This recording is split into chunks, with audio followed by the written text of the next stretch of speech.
wabarakatuh. Apa kabar sahabat Ilmawan?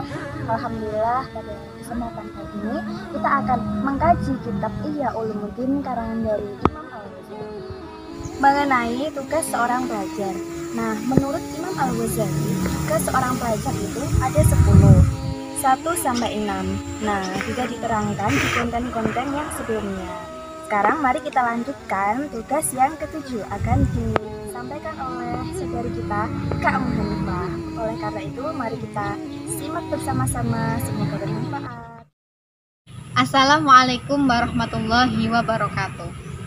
Menurut Imam Al-Ghazali, untuk menjadi seorang pelajar yang sukses meraih ilmu, salah satu caranya adalah tidak melibatkan diri ini ke dalam sebuah ilmu jika ilmu-ilmu sebelumnya belum benar-benar dikuasai. Karena sesungguhnya ilmu itu ada tingkatan-tingkatannya. Fokus dulu dalam satu ilmu, dalami satu ilmu untuk kemudian melanjutkan ke bidang ilmu yang lebih tinggi. Satu ilmu itu menjadi sebab kita bisa memahami ilmu-ilmu selanjutnya. Misal dari kelas 1 selesai naik ke kelas 2, fokus di kelas 2 untuk bisa naik ke kelas 3 dan seterusnya. Kitab A dipelajari untuk nanti bisa paham kitab B, kitab C dan seterusnya. Saat ini kita sedang fokus belajar Al-Qur'an, menghafal Al-Qur'an. Fokus di situ, tidak perlu ikut ricuh dengan urusan politik, ini, itu, dan sebagainya. Kita kuliah jurusan tarbiyah misalnya, fokus di situ, nggak perlu ikut temannya masuk di kelas hukum, ekonomi, atau dan lain sebagainya. Jangan menyibukkan diri ke dalam ilmu yang saat itu sedang tidak difokuskan. Dalam sebuah kaidah fikih disebutkan al-istighalu ghairu maqsud i'raduna 'anil maqsud.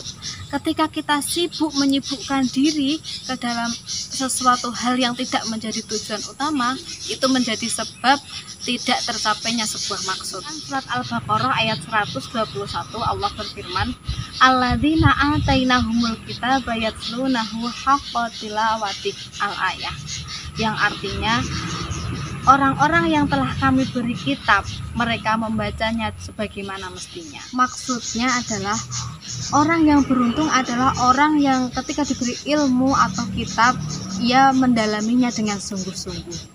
Oleh karena itu, jangan sepelekan ilmu-ilmu yang sedikit. Dijelaskan pula, kalau kita tidak benar-benar paham atau tidak benar-benar ahli, tidak perlu banyak komentar. Misalnya, kita tidak ahli di bidang kedokteran, tidak perlu banyak bicara tentang hal-hal kedokteran. Corona ini seperti itu, vaksinnya seperti ini, seperti itu, tanpa ilmu-ilmu yang jelas, nggak perlu. Kita tidak ahli di bidang tata pemerintahan, tidak ahli di bidang politik, nggak perlu ikutan ricuh, demo, dan sebagainya, tanpa tahu kebenarannya, tanpa kita ahli di bidangnya. Kemudian kita jangan terperdaya dengan kealiman yang kita miliki. Menurut Sayyidina Ali radhiyallahu an, orang tidak akan mendapatkan kebenaran suatu perkara kecuali ia bertanya pada yang ahlinya. Nah, itu tadi penjelasan salah satu tugas seorang pelajar untuk sukses meraih ilmu menurut Imam Al-Ghazali. Terima kasih atas perhatiannya, semoga bermanfaat. Wassalamualaikum warahmatullahi wabarakatuh.